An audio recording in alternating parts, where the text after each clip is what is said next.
Hi, my name is Montserrat Lucio, and this is my evidence tree of contemporary world. Today, I'm gonna talk about globalization. So, we can start with what is globalization. Globalization is an integration process that tends to create a single world market in which similar products are traded, produced by companies whose origin is difficult to determine since their operations are distributed in several countries. To understand this topic, I kind of wanted to search for a phrase, someone, and I thought this was very interesting. It says, I'm a critical of capitalism, globalization, and its impacts on modern life. However, I no longer believe in things from when I was young.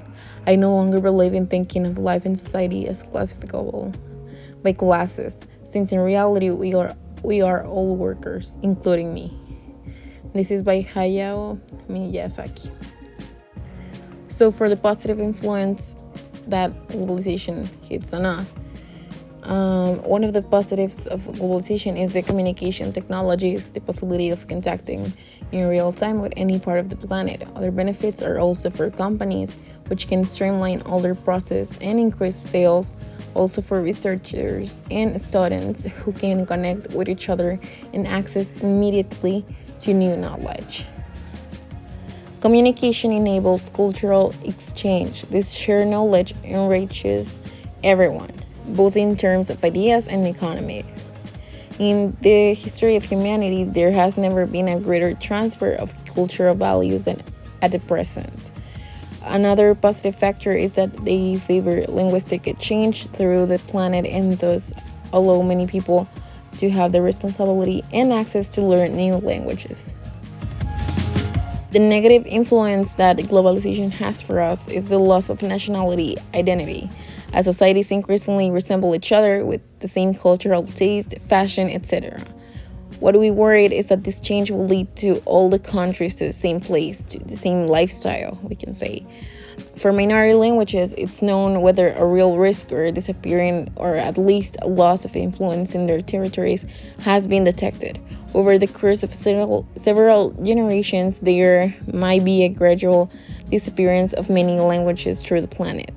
The problem of a language disappearing is not something minor. Language is the greatest exponent of culture, and its loss entails the disappearance of a unique and irreplaceable identity. For this reason, a correct globalization process must ensure that those essences that define the peoples endure as far as possible. Unemployment increased in developed countries. Many national companies move to countries where production costs are lower, and due to this, inequality grows. The WTO, World Trade Organization, the World Bank, and the International Monetary Fund were created at the Bretton Woods Conference in 1944. The World Bank groups works with developing countries to reduce poverty and increase shared prosperity.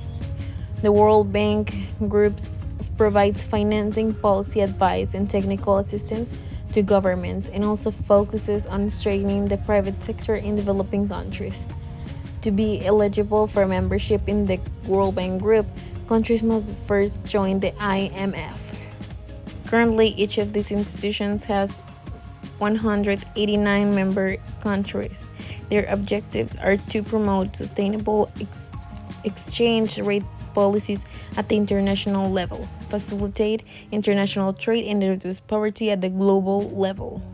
The World Bank Group is one of the leading international sources of finance and knowledge for developing countries, and its object is to reduce poverty, increase shared prosperity, and promote sustainable development. 159 countries are currently members of the WTO. Its main function is to ensure the trade flows as smoothly, predictable, and freely as possible. Digital revolution, we have advantages and disadvantages. We can say that the advantages are the connection with people from all over the world, possibility of practicing languages, connecting with family or friends through distance, and we can say also the fast and accurate information we can get. The disadvantages are the lack of interaction in the real world, feelings of loneliness after the euphoria, and depression. So for this, the question was if I think that technology can affect or benefit terrorism. And honestly, I think technology can either affect or benefit terrorism, mostly because I strongly believe that everything can be used in a good or bad way. It depends on the people that use it, even if technology isn't meant for that. But I think it's that maybe we can prevent this kind of actions by having rules on the internet and tracking people that might be doing something suspicious and having a more advanced technology for that.